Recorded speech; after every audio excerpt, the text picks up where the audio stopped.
Both Israel and Hamas have fulfilled their commitments on day one of the Gaza ceasefire deal.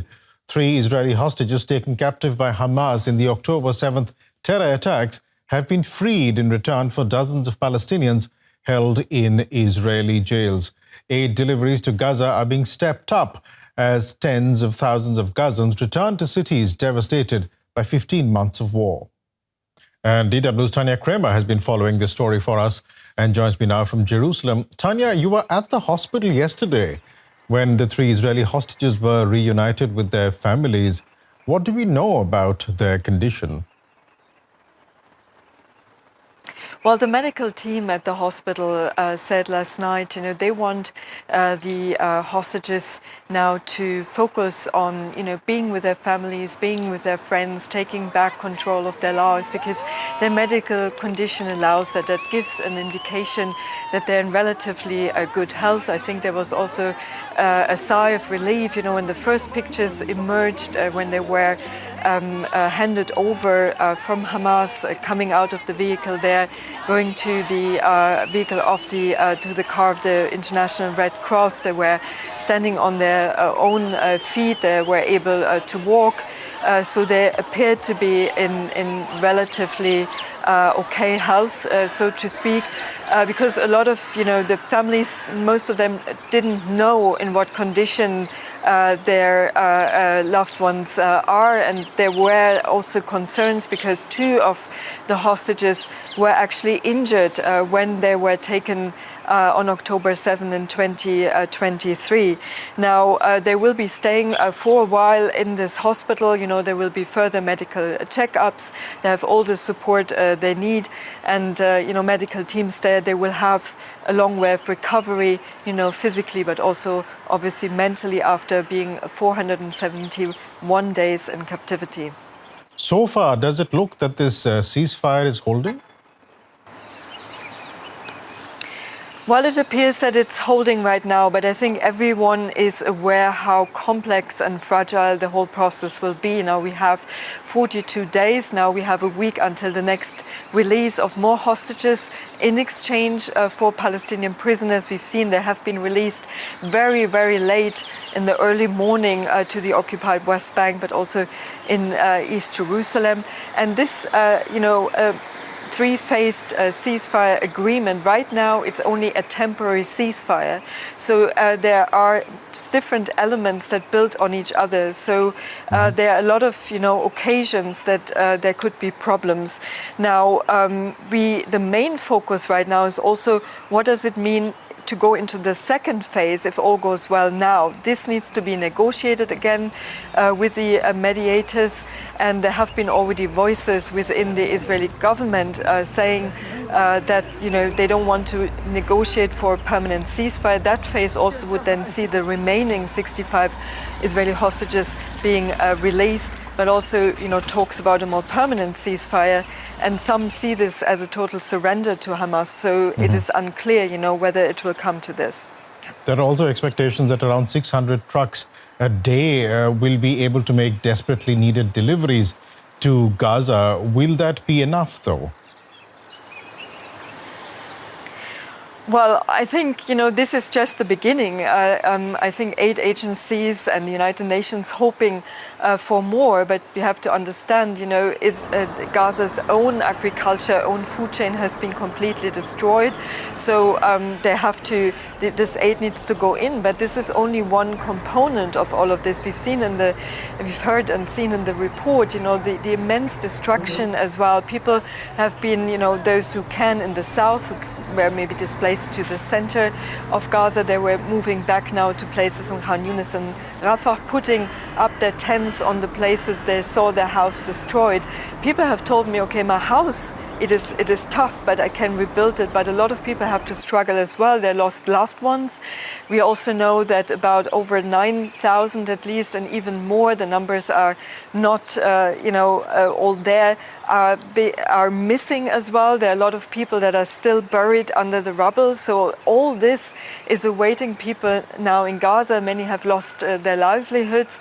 And on top of that, it is unclear, what kind of governing structure will be tragedy in Gaza. You know, there's no real plan for a Gaza day after, and people are just very concerned that this is not just a pause in fighting, but something long-term, so this will not start again and again going back to a war and conflict. Over in Israel, Tania, there's been opposition to this ceasefire deal. Is it a political threat to Netanyahu and his government?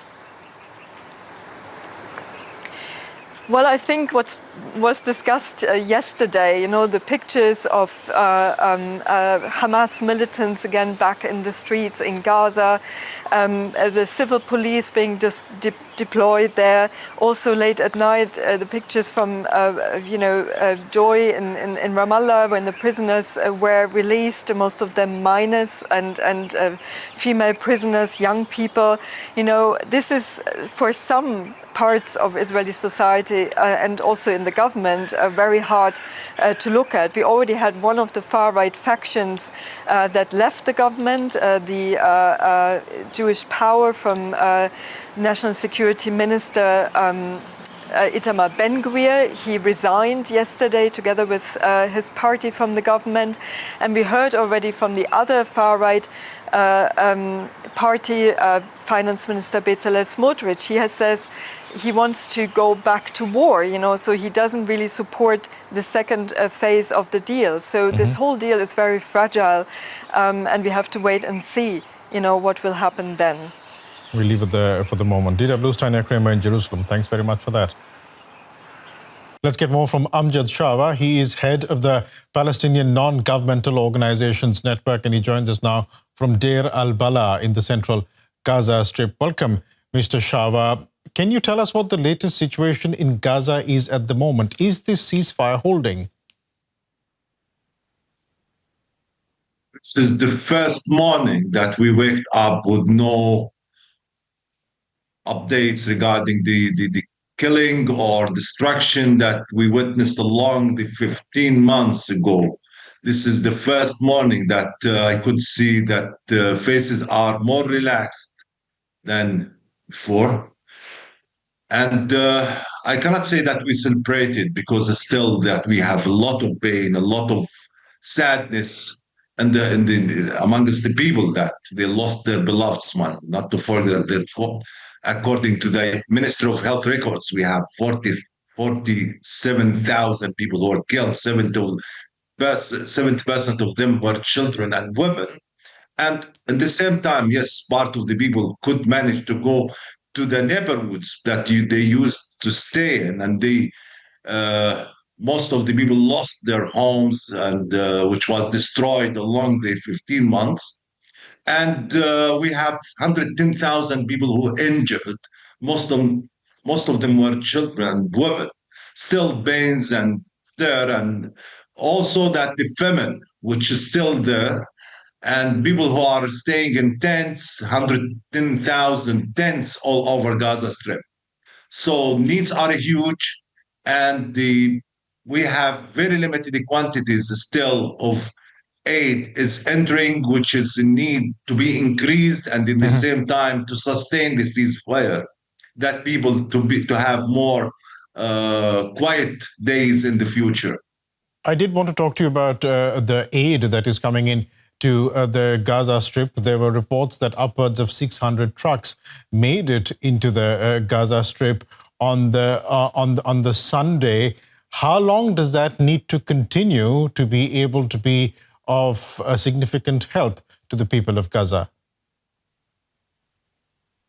Yesterday, yes, we have more than 600 trucks of aid, and we started in our coordination with the UN agencies, with the international organization, with the Palestinian NGOs, in order to be distributed directly to the people who are in need for that, and to have better recovery on the issue of humanitarian conditions. And we hope that today we will have more aid, but for sure, this aid will continue for few months, since most of the people lost their incomes and became totally dependent on the humanitarian aid along the 15 months because of the Israeli destruction of the socio-economic facilities in Gaza. So we hope that in a few months that we can go to the second phase, which is the early recovery, and to have better conditions regarding to have the first repair of the infrastructure, that Right. we have the water facilities, the energy, and the other facilities which need to be rehabilitated in order to get more steadfastness for the people, so that we are calling on the international community to continue its pressure to sustain the ceasefire. And the second point, to enter not only humanitarian aid, but also other materials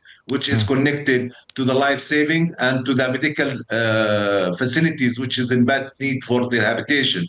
Since most of the hospitals are out of service because of the Israeli destruction of Right. these hospitals. It is one thing, sir, for aid to keep flowing in. It is quite another, I would imagine, given the destruction of Gaza's infrastructure, to organize its distribution so that it actually reaches the people who need that help. How challenging is that going to be?